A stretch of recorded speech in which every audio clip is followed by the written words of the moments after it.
अभी तो हवा में हैं, सत्ता के नशे में हैं ये लोग। जिस प्रकार से मदमस्त हाथी चलता है, डबल इंजन की बात जो चल रही है, वो जो कोई सा भी इंजन काम नहीं कर रहा है। मैं तो ये कहना चाहूँगा, श्रवण कुमार जी का जो स्टेटमेंट था ना, वो सबके लिए नहीं था। हमारे 5 साल में और उससे पहले 5 साल बीजेपी के में हमसे ज़्यादा पेपर लीक बीजेपी के समय में हुए। हमारे समय में जो पेपर लीक हुए वो खुद सरकार ने खोले, और बीजेपी के समय में जो पेपर लीक हुए बच्चे कोर्ट में गए और कोर्ट के आदेश के बाद में उनको पेपर लीक माना गया। ये जो लोग कांग्रेस छोड़ के गए हैं उनको वापस लेना है नहीं लेना है, ये आला कमान को तय करना है। शैडो कैबिनेट जो कांग्रेस ने बनाई है उसका असर आपको नज़र आने लग जाएगा। ये सरकार का काम होता है कि बिजली की व्यवस्था करें। हमने महंगी खरीदी, ठीक है महंगी खरीदी, लेकिन आम जनता को, किसान को परेशान तो नहीं होने दिया। आप राजस्थान का जल शक्ति मंत्री होते हुए भी राजस्थान को विशेष दर्जा नहीं मिले। मनमोहन सिंह जी के समय में जब पैसा आता था तब 90% पैसा भारत सरकार देती थी, आज 45% पैसा भारत सरकार दे रही है। फरवरी मार्च में दोबारा बजट आएगा, तब भी क्या कांग्रेस का नाम लेंगे? हमें तो ये कोयला नहीं देते थे। किन परिस्थितियों के अंदर हम काम कर रहे थे, लेकिन उसके बावजूद भी 25 लाख का इलाज भी दे रहे थे, बेरोजगारों को बेरोजगारी भत्ता भी दे रहे थे। ERCP लागू नहीं होना इनका फेल्यूर है। घोषणा इनकी थी, स्कीम इनकी थी, करना इनको था, और उल्टा दोष हम पे दे रहे हैं। ये अवैध खनन के खिलाफ बहुत बड़ी बड़ी बातें कर रहे थे आप लोग। आपके समय में अवैध खनन अब चरम पे हो गया। देखिए, छात्र संघ चुनाव होने चाहिए, हमने शुरू किए। आज जो मुकदमे दर्ज हो रहे हैं वो राजकार्य में बाधा के मुकदमे दर्ज करके छात्रों को डराया जा रहा है, उनको परेशान किया जा रहा है।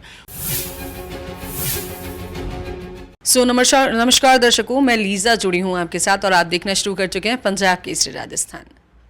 विधानसभा का सत्र जारी है और इस दौरान एक नाम और एक ऐसे व्यक्ति जिनका हल्ला बोल है। जी हाँ, मैं बातचीत कर रही हूँ कांग्रेस के नेता प्रतिपक्ष टीकाराम जूली की। तो आज उन्हीं से मुलाकात करने हम लोग पहुँचे हैं, तो एक बार उनसे बातचीत करेंगे और जानेंगे क्या कुछ हमारे सवाल हैं और क्या कुछ उनके जवाब हैं। नमस्कार टीकाराम जी, विधानसभा का सत्र जारी है। आप पहली बार आप देखें, या ये फिर हम ये कहें कि विधानसभा का सत्र जारी है और आप परफॉर्म कर रहे हैं नेता प्रतिपक्ष के रूप में, अपने आप को किस तरीके से देखते हैं? देखिए, मैं अपना बेस्ट कर रहा हूँ, और जिस दिन ये पद पे जिम्मेदारी मुझे मिली थी उस दिन सबसे पहले मेरी प्राथमिकता यही थी कि जिस पद पे मुझे नियुक्त किया गया है उसके साथ न्याय हो।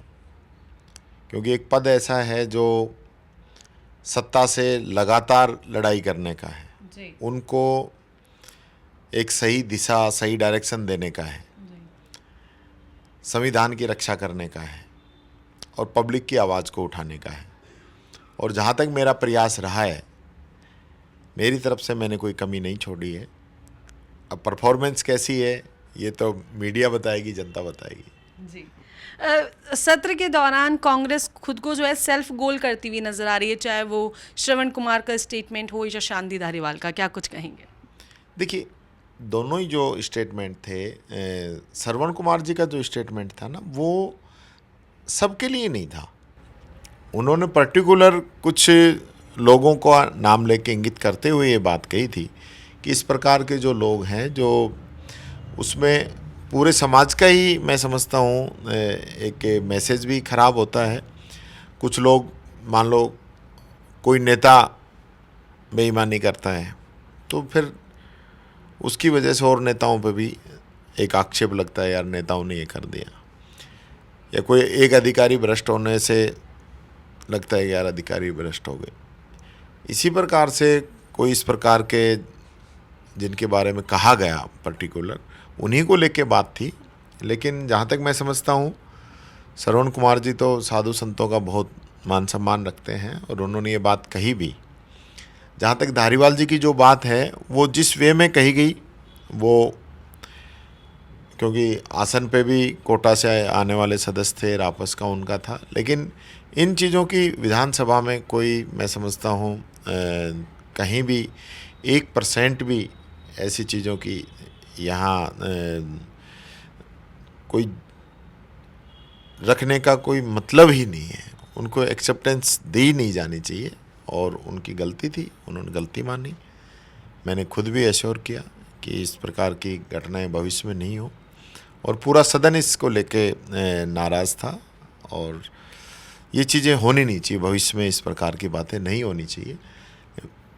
अब वो बुज़ुर्ग हैं, क्या चीज़ें रहीं, लेकिन जब उन्होंने माफ़ी मांग ली तो मैं समझता हूँ माफ़ी से बढ़ के कोई दंड नहीं है। जी, भजनलाल सरकार बार बार जो है एक बात कह रही है कि अभी बड़े मगरमच्छों को पकड़ना बाकी है, छोटी मछलियों को ही पकड़ा है, तो क्या लगता है किस और इशारा कर रही है?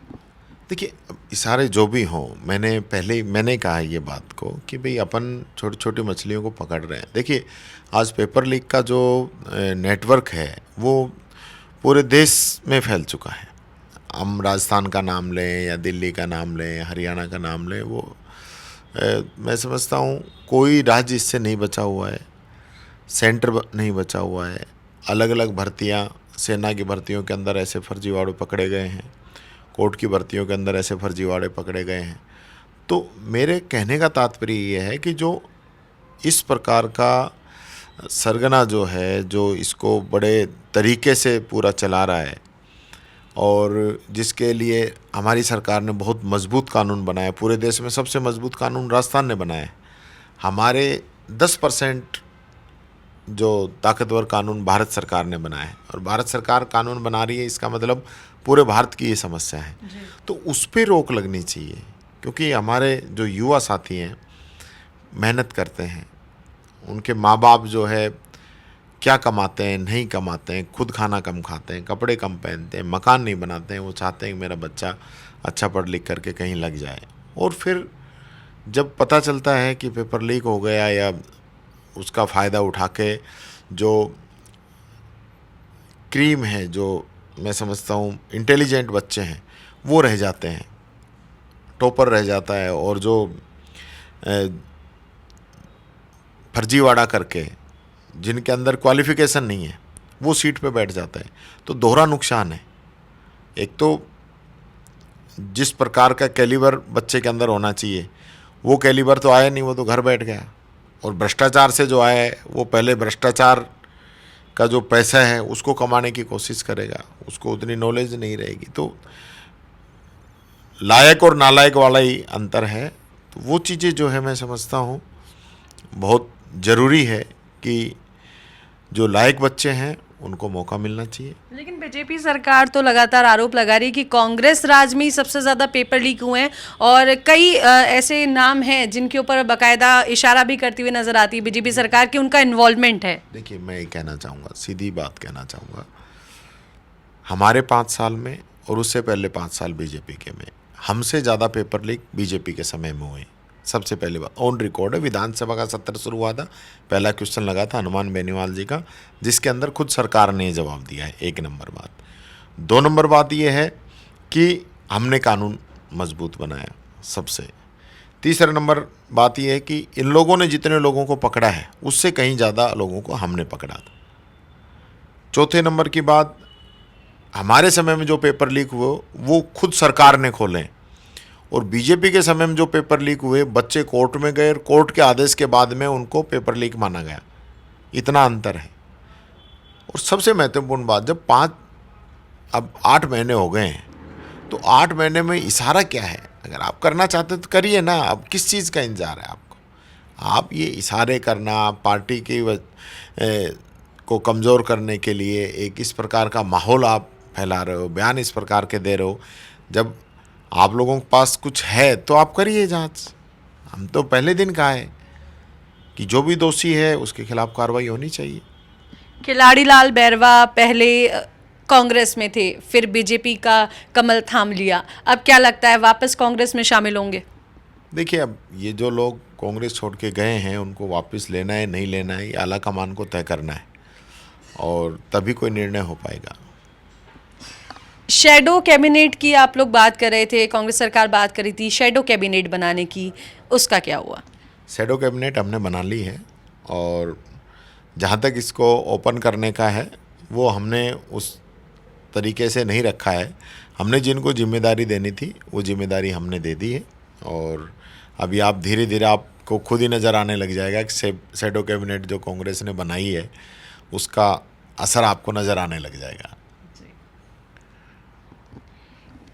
अगला सवाल मेरा आपसे ये है कि लगातार कांग्रेस विरोध जता रही है प्रदेश के अंदर बिजली संकट को लेकर। तो जो कांग्रेस विरोध जता रही है, हीरालाल नागर ने आरोप लगाया है कि कांग्रेस ने जनता के गले में उधारी का जो है सांप डालने का काम किया है। जहां 4,500 करोड़ का कोयला इंपोर्ट मंगाया जा सकता था, वहीं जो है कांग्रेस ने 18,000 करोड़ का कोयला इंपोर्ट किया। कारण भारत सरकार के निर्देश थे कि आपको 10% कोयला जो है इंपोर्ट करना पड़ेगा। ये भारत सरकार के ऑर्डर हैं, जिसकी वजह से हमें घटिया क्वालिटी का और महंगे दामों में बाहर से कोयला मंगवाना पड़ा। और ये सब जानते हो कोयले की माइंस किसकी हैं, और वो राजस्थान को नहीं, पूरे देश की जितनी भी सरकारें हैं, राज्य सरकारें, उन सब के लिए भारत सरकार ने ऑर्डर जारी किया। जबकि हमारे देश के अंदर कोयला खूब है, तो इसका जवाब तो ये दें, वो पेपर बताएं कि भारत सरकार ने ऑर्डर नहीं दिया। भारत सरकार खुद राज्यों पे दबाव बना रही थी कि आप 10% कोयला इंपोर्ट करना कंपलसरी है। इसकी वजह से हमने करना पड़ा, जिसका सही कह रहे हैं, इतना नुकसान राज्य का हुआ, महंगे रेट में हमको लेना पड़ा। लेकिन एक दूसरी बात मैं कहना चाहूँगा, देखिए जिस प्रकार से ये लोग जो जवाब दे रहे हैं पिछली सरकार को, आज 8 महीने बाद में भी कोस रहे हैं, कोसिए, कोई वो बात नहीं है। लेकिन ये सरकार का काम होता है कि बिजली की व्यवस्था करें। हमने महंगी खरीदी, ठीक है महंगी खरीदी, लेकिन आम जनता को, किसान को परेशान तो नहीं होने दिया। आप भी खरीदो महंगी। सरकार का काम क्या है? आप महंगा सस्ता अगर आप देखोगे तो आप क्यों एसी ट्रेन चला रहे हो? लोकल ट्रेन चला दो, मत चलाओ एसी। आप क्यों एसी बसें चला रहे हो? आप क्यों बड़ी बड़ी बिल्डिंगें बना रहे हो? आप करो ना ओपन में। स्कूलों को क्यों इतने पैसे खर्च कर रहे हो? महंगी शिक्षा पढ़ रही है तो पेड़ के नीचे पढ़ाओ ना क्लासों को। अब आप हॉस्पिटल में जाओ, कोई गोली आपको 1 रुपये की भी मिलेगी, कोई इंजेक्शन आपको करोड़ों रुपए का भी मिलेगा। तो फिर क्या वो करोड़ वाले की ज़रूरत नहीं है? जहाँ करोड़ वाले इंजेक्शन की ज़रूरत है वहाँ करोड़ का भी लगेगा। जहाँ 1 रुपये की गोली की ज़रूरत है वहाँ 1 रुपये की गोली भी लगेगी। इसमें हम ये नहीं कह सकते कि महंगी जो दवाइयाँ हैं ये बंद कर दो और सस्ती हम जनता को देंगे, ये नहीं है। आज जिम्मेदारी सरकार की होती है। हमारे समय में कोविड आया, कोविड का जो मैनेजमेंट हमने किया, 40-40 हज़ार रुपये का इंजेक्शन हमने जनता को फ्री दिया, 3-3 लाख रुपए का इंजेक्शन हमने जनता को फ्री दिया, ताकि कोई भी व्यक्ति इलाज के अभाव में नहीं जान जाए उसकी। आज सरकार का मतलब ये होता है कि लोगों को मूलभूत सुविधाएं उपलब्ध कराना। आज ट्रांसपोर्ट की बात करें हम, अब रोडवेज कोई कमाने के लिए थोड़ी है, हॉस्पिटल कोई कमाने के लिए थोड़ी है, फिर प्राइवेट में सरकारी में अंतर क्या है? हमारे स्कूल जो हैं वो कमाने के लिए थोड़ी है। बिजली और पानी जो है ये कोई कमाने के लिए है क्या? जनता को सेवा देनी, सुविधा है। कमाने के लिए आपके पास माइनिंग है, कमाने के लिए आपके पास टैक्सेज हैं, कमाने के पास और 20 प्रकार के जो टैक्सेज हैं जो सरकार लगाती है अलग अलग डिपार्टमेंटों पे, वो हैं, वो लगाइए। वो लेके आप जनता की जो ज़रूरत की जो चीज़ें हैं उनको तो आपको पूरा ही करना पड़ेगा। ये बात मैं कहना चाहूँगा। लेकिन ऐसा एक स्टेटमेंट रहा हीरालाल नागर का जो है कि सर्दियों में कांग्रेस ने बिजली उधार ली, क्योंकि उनको पता था कि आगे कांग्रेस सरकार तो आएगी नहीं, तो इसलिए जो कर्जा है जनता के माथे मंड दिया, बीजेपी के माथे मंड दिया। कोई बीजेपी के माथे नहीं, ये तो थोड़ी सी कसर रहेगी कि कांग्रेस आई नहीं, कोई आने में कोई कमी नहीं छोड़ी। 70 MLA हमारे जीत के आए, 15-20 इधर से उधर होने थे, राजा आया हुआ था। तो ये चीज़ें कहना कि हमने ये सोच के कि हम तो आगे आएंगे नहीं और ये कर्जा मान दो, ये सारी व्यवस्थाएं आज ये कर लेना बैंकिंग, इनको किसने मना किया है? ये अब ले लें उधार, बाद में चुका देंगे। जब ये कह रहे हैं हम इतना आत्मनिर्भर बन रहे हैं, हम इतने सौर ऊर्जा पे हम आत्मनिर्भर बन गए, हम इतने MOU कर दिए, तो वो MOU तो हमारी निविदाएं हैं। ये तो एक सतत प्रक्रिया है। आज मान लो कोई चीज़ ये नहीं शुरू करेंगे, इनका राज बदल जाता है, तो हम पूरी करेंगे, और हमने पूरी की हैं, पहले भी पूरी की हैं। लेकिन इन सरकार की तरह एक मंशा इस प्रकार की लेके कि पिछली सरकार के सारे कामों पे रोक लगाई जाती है। दिसंबर में 20 दिसंबर को इन्होंने ऑर्डर निकाल दिया कि सारे कामों पे रोक लगाई जाती है सभी विभागों के, जिसका खामियाजा जनता को उठाना पड़ रहा है। आज मैं आपको हकीकत में आपसे बात करना चाहूँगा, 8 महीने तो इनको यहाँ बने हुए होंगे, 10 साल भारत सरकार को बनी हुई होगी। आज स्वच्छता की बात करते हैं, क्या हालत है आप जाके देख लीजिए। थोड़ी सी बारिश होते ही पानी चौक हो गया, लोगों की जान चलेगी। कोचिंगों का क्या हाल हो रहा है, इनकी आंखों के नीचे सारा सब कुछ हो रहा है। पेपर लीक इनकी आंखों के नीचे हो रहा है। देश में तो ये बैठे हैं ना, क्यों नहीं कार्रवाई कर रहे थे अब तक?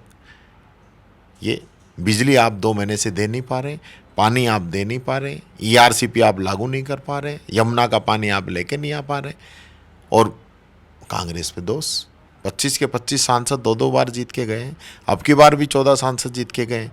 बिहार में हमसे कम सांसद हैं, वो बजट ले जा रहा है। 56-58 हज़ार करोड़ रुपए उनको दे दिए। 1,25,000 करोड़ रुपए की मोदी जी पहले एक बार घोषणा करके आए थे बिहार में। तो भाई आप बिहार में दीजिए, पर राजस्थान को भी दीजिए। हम ये नहीं कह रहे कि बिहार को मत दो, उनको दो। हम तो कह रहे हैं कि उनको 56,000 कम लग रहे हैं तो और दुगने दीजिए। लेकिन हमारे भी तो राजस्थान की क्या परिस्थितियां हैं, क्या भौगोलिक दृष्टियां हैं, कितनी दूर दूर गांव ढाणी हैं, क्या जनसंख्या का घनत्व है, क्या फैलाव है।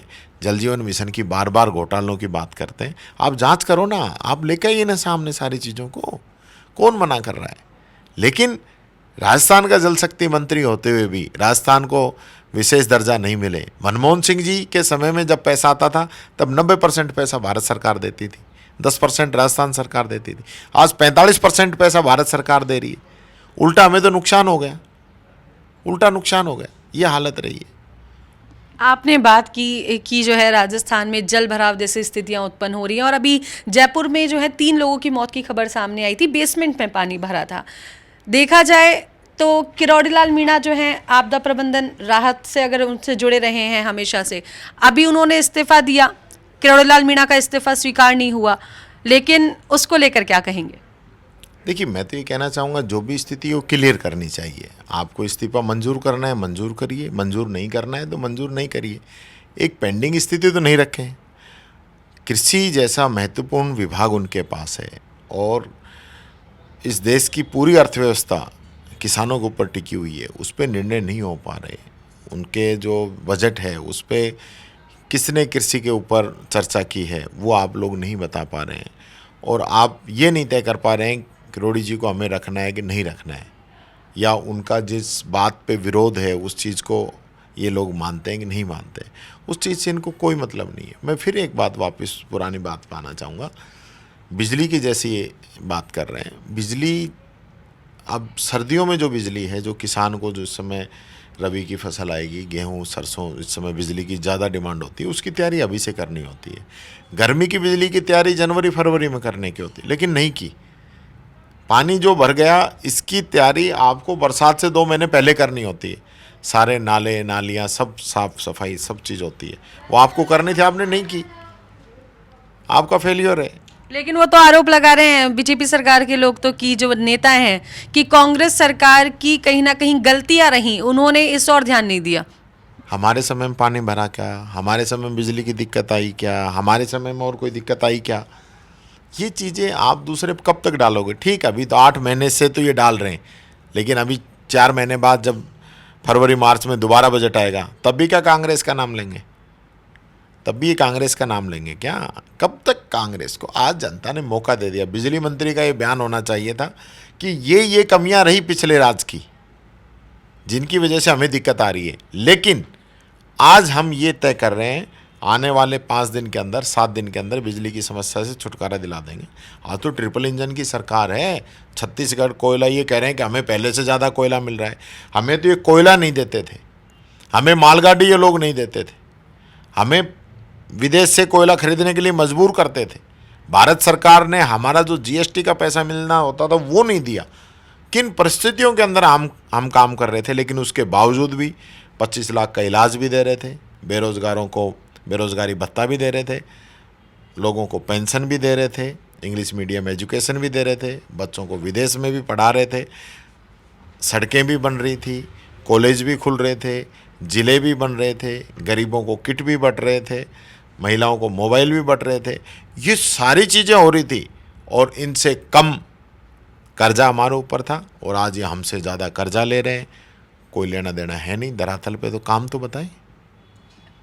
MOU को लेकर क्या बोलेंगे कि आए दिन MOU साइन हो रहे हैं, उसको लेकर क्या कुछ कहेंगे? मैं तो, आपकी अगर बात हो जाए तो पूछ तो लो भाई, आपने जब जनवरी में जनवरी फरवरी के अंदर आपने एमओयू किया है, तो अब तो अगस्त आ गया, वो एमओयू तो दिखा दो। ये पहली बार ऐसा हो रहा है, ये सदन की भी अवमानना है। जिस विषय पे विधानसभा में चर्चा हो जाए, मुख्यमंत्री बजट में जिसकी घोषणा कर दें, और आप एमओयू ही नहीं बताएं कि एमओयू हुआ क्या है आखिर। आप क्यों छुपाना चाहते हो? आपको तो पहले दिन, जिस दिन साइन हुए, शाम को कॉपी आपको मीडिया में, प्रेस में दे देनी चाहिए थी कि हमारा एमओयू हुआ है राजस्थान का और मध्य प्रदेश का, और इतना पानी मिलेगा, ऐसे ऐसे ईआरसीपी आएगी। तो आपको कहीं ना कहीं गड़बड़ है, चोरी है इसके अंदर। आपने राजस्थान के हितों को मध्य प्रदेश के सामने गिरवी रख दिया, इसलिए आप एमओयू नहीं दिखा रहे हैं। जब मोदी जी 2 बार घोषणा कर जाएं, अजमेर के अंदर और जयपुर के अंदर, और राजस्थान का जल शक्ति मंत्री हो, और ईआरसीपी पूरी नहीं हो, और वसुंधरा जी की स्कीम हो, वसुंधरा जी ने ही इस स्कीम को बनाया था सबसे पहले। सारी चीज़ें बीजेपी की जा रही हैं, फिर भी इन्होंने नहीं की। हमारा इनमें कोई लेना देना नहीं, हमारी घोषणा नहीं, हमारी स्कीम नहीं, उसके बावजूद भी हमने इस सरदार नवनेरा बांध बनाने का काम किया। ईआरसीपी को अपने खुद के कंधे पे शुरू करने का हमने काम किया, ताकि प्रदेश की जनता, विशेष रूप से अब 21 ज़िले जो हैं, उस समय 13 ज़िले थे, उनका जो पानी का संकट है वो दूर हो, किसानों को सिंचाई का पानी मिले, इंडस्ट्री को पानी मिले। तो ये हमारी सोच थी। ये सिर्फ दिखावा करते हैं। ईआरसीपी लागू नहीं होना इनका फेल्योर है, घोषणा इनकी थी, स्कीम इनकी थी, करना इनको था, और उल्टा दोष हम पे दे रहे हैं। ये तो इनको जवाब देना चाहिए इस चीज़ का। तो कांग्रेस में लंबे समय से नेतृत्व को लेकर जो है खींचतान चल रही है। एक तरफ सचिन पायलट के समर्थक हैं, एक तरफ गहलोत साहब के समर्थक हैं। ये खींचतान की लड़ाई को क्या कहेंगे? खींचतान की कोई लड़ाई नहीं है। पार्टी के अंदर डेमोक्रेसी है। हम सब लोगों को राहुल जी महत्व देते हैं, सब लोगों का अपना अपना काम है, काम कर रहे हैं। देखिए, मेहनत तो सब अपने अपनी कर रहे हैं, तो उसमें कोई दिक्कत नहीं है। ये तो होनी चाहिए डेमोक्रेसी। बीजेपी में डेमोक्रेसी नहीं है, कांग्रेस में डेमोक्रेसी है। तो मतलब आप ये मान के चल रहे हैं कि गहलोत जी और पायलट जी दोनों एक ही हैं, लेकिन नेतृत्व की तो लड़ाई है। नहीं, कोई लड़ाई नहीं। नेतृत्व हमारा खड़गे जी हैं, राहुल गांधी जी हैं, नेतृत्व हमारा है। जिसको भी जिम्मेदारी देंगे वो काम कर रहे हैं, ऐसा नहीं है। ये सब एक जिस प्रकार का एक दिखावा, बनावटीपन और इस प्रकार का मैसेज बीजेपी बार बार देने की कोशिश करती है। ये कांग्रेस पार्टी एक है, एकजुट है, सब लोग मिलके लोकसभा के अंदर लड़े, 11 सीटें इंडिया गठबंधन लेके आए, आगे भी मिलके चुनाव लड़ेंगे। अभी पंचायत राज के चुनाव हैं, उपचुनाव हैं, सब लोग पूरी तैयारी के साथ फील्ड के अंदर जाएंगे। और जनता का जो मैसेज है कांग्रेस के प्रति, आज जिस प्रकार से कांग्रेस ने काम किया है, 10 साल हमारी दिल्ली के अंदर सरकार थी, हमने right to education, right to food, right to employment हमने दिया, RTI दी हमने। तो ये सारी चीज़ें जो आम पब्लिक को दी और देश ने जो तरक्की की, उसका परिणाम है ये। आज मोदी जी चाहे कुछ भी कहते हो, डॉलर रुपया बराबर करने की बात कर रहे थे, आज डॉलर मैं समझता हूँ 90 छूने वाला है, जबकि जितना 70 साल में रुपए नहीं गिरा, उससे ज़्यादा इन्होंने 10 साल के अंदर गिरा दिया। बेरोज़गारी दर हमारे समय में 75 साल में जितनी नहीं हुई, इतनी इन लोगों ने 10 साल में उसको कर दिया। GDP की जितनी ग्रोथ डाउन हुई है, इस समय इनके समय में हुई थी। 2 करोड़ युवाओं को रोज़गार दे रहे थे, महंगाई कम कर रहे थे, भारत को विश्वगुरु बना रहे थे, पाकिस्तान को और चीन को लाल आँख दिखा रहे थे। आज कहाँ है सारी चीज़ें, कहाँ है? गंगा माता साफ़ हो गई हो तो आप बता दें। ये सिर्फ़ और सिर्फ एक पॉलिटिकल फ़ायदा उठाने के लिए 15 लाख खाते में आएंगे, 100 दिन में काला धन ले आऊँगा। और वो काला धन पहले से कम हुआ है कि ज़्यादा हुआ है, ये भी ज़रा बता दें। उस समय मोदी जी का ये बयान था, 100 दिन में काला धन नहीं लेके आऊँ तो मुझे फांसी पर लटका देना। अब कौन लटकाएगा बताओ? नोटबंदी आपने की, कितना नुकसान हुआ, किसका नुकसान हुआ, कितने लोग मर गए? आपके पास कोई जवाब नहीं होगा। GST आप लेके आए हो, आपने कफन तक को नहीं छोड़ा। आपने हिंदुत्व की बात करते हो, अगरबत्ती मोमबत्ती तक पे आपने टैक्स लगा दिया। आप GST के अंदर कितने संशोधन आपने किए, क्या जल्दबाजी थी? तो वो सारी चीज़ें जनता के सामने इनको लेके आनी चाहिए। जिन मुद्दों पे ये लोग आए थे, उन मुद्दों पे बात नहीं करेंगे। अब नए मुद्दे पैदा कर दिए, जनता को आपस में लड़ा रखा है, जवाब देते नहीं। एक समय शांति धारीवाल जी ने एक स्टेटमेंट दिया था जिस समय राजस्थान में बीजेपी की सरकार आई थी कि बीजेपी की सरकार एक ऑटो की तरह है, पीछे के दोनों पहिए दोनों उप मुख्यमंत्री हैं, आगे जो है आगे का पहिया मुख्यमंत्री है और ड्राइवर जो है प्रधानमंत्री नरेंद्र मोदी हैं। क्या कुछ कहेंगे? देखिए भैया, दोनों ने बयान के संदर्भ में दिया था, लेकिन मैं ये ज़रूर कहना चाहूँगा, ये अब डबल इंजन की बात जो चल रही है, वो जो कोई सा भी इंजन काम नहीं कर रहा है, मैं तो ये कहना चाहूँगा इनके इंजनों की दिशा बदल गई है। एक इधर चल रहा है, एक इधर चल रहा है। बड़ा इंजन है, उसका मुंह जो है आंध्रा और बिहार की तरफ हो गया, राजस्थान की तरफ उसका मुंह नहीं है। और हमारा वाला इंजन सिर्फ खाली चक्कर काट के दिल्ली से आ रहा है, कुछ मिला नहीं बजट में हमें, जिसका मैं समझता हूँ पूरे प्रदेश को बड़ी निराशा हुई है। विधानसभा में प्रश्नकाल के दौरान कहीं ना कहीं ऐसा देखने को मिल रहा है कि जो बीजेपी के विधायक हैं वो ही अपनी सरकार से संतुष्ट नहीं है। देखिए, वो भी नहीं है और हम भी नहीं है। हम भी जो क्वेश्चन पूछ रहे हैं उसका जवाब इनके मंत्री नहीं दे पा रहे हैं, सही तरीके से भी नहीं दे पा रहे हैं। और सरकार की एक जो जिम्मेदारी होनी चाहिए ना, आप सारी चीज़ें ये कहो कि पिछली कांग्रेस ने नहीं की, पिछली कांग्रेस ने नहीं की, तो भाई आप आ गए जीत के, अब तो आप बताओ। आप अवैध खनन के खिलाफ बहुत बड़ी बड़ी बातें कर रहे थे आप लोग। आपके समय में अवैध खनन अब चरम पे हो गया, चाहे वो बजरी का हो, चाहे पत्थर का हो, चाहे जिप्सम का हो, बहुत बुरा हाल है, बहुत बुरा हाल है। पुलिस को कुचला जा रहा है। एसडीएम पुलिस मांगती है तो पुलिस मौके पे पहुंचती नहीं है। अभियान आपने चलाया और फिर अभियान आपने बंद कर दिया, कारण क्या रहा बता नहीं पा रहे हैं। और सही कह रहे हैं इनके विधायक। देखिए, विधायक ये ज़रूर एक पार्टी से जुड़ा हुआ रहता है, लेकिन विधायक की जिम्मेदारी भी है जनता के साथ। अपनी क्षेत्र की जनता से वादा भी करके आया है वो कि वो उनकी बात को रखेगा, प्रदेश को आगे ले जाने का काम करेगा।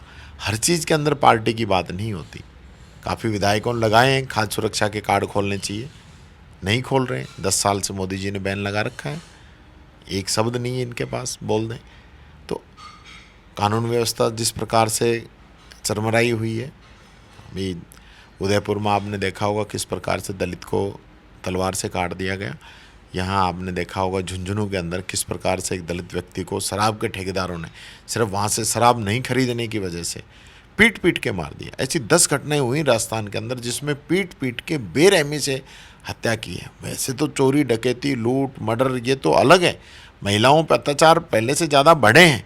जो ये कह रहे थे नहीं सहेगा राजस्थान, तो अब क्यों सह रहा है? अब कहाँ चले गए ये लोग? अब क्यों नहीं बयान देते हैं? ये बात मैं कहना चाहूँ। इसको लेकर इनके विधायक भी घेर रहे हैं, हम भी कह रहे हैं। राइजिंग राजस्थान इन्वेस्टमेंट समिट को लेकर क्या कुछ कहेंगे? अभी देखते हैं।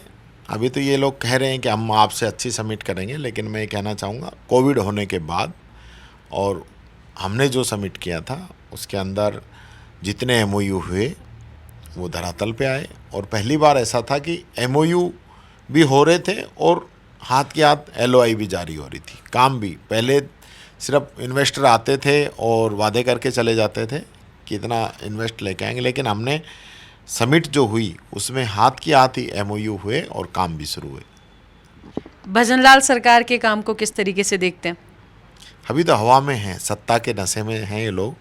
जिस प्रकार से मदमस्त हाथी चलता है इसी हिसाब से ये लोग चल रहे हैं। अभी तो इनको धरातल पे पैर ही नहीं टिक रहे हैं, सिर्फ हेलीकॉप्टरों से दौरे चल रहे हैं। अभी पता चल जाएगा जो जो चुनौतियाँ इनके सामने आई सब में फेल हुए हैं। आने वाले टाइम में जनता इनको जवाब देगी पूरा, क्योंकि इनका नियम, कानून, प्रक्रिया और जनता से जो वादे किए हैं उस पर तो ध्यान ही नहीं है। आज आप ये बताइए, आप कह रहे थे कि हम डीजल पेट्रोल को हरियाणा के बराबर कर देंगे सरकार बनते ही, इन्होंने कर दिया क्या? ये कह रहे थे हम किसान को 2700 रुपये एमएसपी देंगे गेहूं की, इन्होंने दे दी क्या? ये कह रहे थे हम किसान को 6000 रुपये सम्मान निधि देंगे, 6000 भारत सरकार देती है, 6 ये देंगे अलग से, दे दी क्या? कुछ नहीं, सिर्फ झूठा दिखावा। तो ये सारी चीज़ें जनता जान रही है, घूमने दो। अभी तो सत्ता का नशा चढ़ के बोल रहा है, अब देखो कब तक चलता है। छात्र संघ चुनावों को लेकर क्या कुछ कहेंगे? देखिए, छात्र संघ चुनाव होने चाहिए, हमने शुरू किए और अब इस समय सभी छात्रों की डिमांड है, सब छात्र चाहते हैं कि छात्र संघ चुनाव हो और होने भी चाहिए। आप मंत्री, मुख्यमंत्री, विधायक तो बनना चाहते हैं, लेकिन छात्रों को छात्र संघ अध्यक्ष भी नहीं बनना देना चाहते, तो ये क्यों? ऐसा भेदभाव क्यों? और एक बात और कहना चाहूँगा, ये जो सरकार जो है छात्रों के साथ जो एक अत्याचार कर रही है, वो सबसे बड़ी बात ये है कि पहले जितनी भी बार बच्चे आंदोलन करते थे उनको पहली बार तो केस दर्ज नहीं होता था, अगर होता था तो भी 151 धारा के अंदर दर्ज होता था। लेकिन मुझे बड़े दुख के साथ कहना पड़ रहा है कि आज जो मुकदमे दर्ज हो रहे हैं वो राजकार्य में बाधा के मुकदमे दर्ज करके छात्रों को डराया जा रहा है, उनको परेशान किया जा रहा है, उनका भविष्य खराब किया जा रहा है, जो कि मैं समझता हूँ एक स्वस्थ लोकतंत्र के लिए ये चीज़ें नहीं होती है। आज छात्र कोई भी डिमांड करे ना, आप उसमें राजकार्य का बाधा लगाकर उसका भविष्य खराब कर दो, तो गलत है ना। एक नीट यूजी का जो रिजल्ट आया उसको लेकर स्टूडेंट्स में काफ़ी ज़्यादा डिसअपॉइंटमेंट देखने को मिल रहा है। निश्चित तौर पर आप ये देखिए, सीबीआई इसमें काम कर रही है, पुलिस इसके अंदर काम कर रही है, काफ़ी लोग इसके अंदर अरेस्ट हो गए हैं, नंबरों का जो ग्रेस मार्क दिए हैं वो सबके सामने आ गए हैं, आपने पोर्टल क्यों खोला वो सबके सामने आ गए, सब चीज़ें इसके सामने आ गई और सरकार इसको रद्द नहीं करना चाहती। 24 लाख बच्चों के भविष्य से जुड़ा हुआ मामला है। मैंने पहले भी कहा था कि ऐसे जो जिनकी तैयारी नहीं है और जिनके अंदर इतना कैलिबर नहीं है, वो किसी न किसी माध्यम से अगर वो बन के आगे, वो डॉक्टर बन के आएंगे, कितने लोगों की जान लेंगे पता है। इस और कोई ध्यान ही नहीं है सरकार का। तो गंभीर मुद्दा है ये, मैं समझता हूँ ये परीक्षा रद्द होनी चाहिए थी और सरकार को इसके अंदर स्टैंड लेना चाहिए था। तो बहुत बहुत शुक्रिया जूली साहब, आप मिले और आपने अपना समय दिया। तो फिलहाल टीकाराम जूली नेता प्रतिपक्ष हमारे साथ जुड़े थे, जिनसे पंजाब केसरी राजस्थान ने खास बातचीत की। कुछ सवाल थे और जिनका जवाब टीकाराम ने जो है पूरा देने की कोशिश की है। हालांकि अब देखेंगे कि राजस्थान में राजनीति तो हमेशा शुरू से गर्माती ही आई है, अब क्या कुछ आगे होगा वो तो आने वाला वक्त ही तय कर पाएगा। तब तक के लिए जुड़े रहिए पंजाब केसरी के साथ। नमस्कार।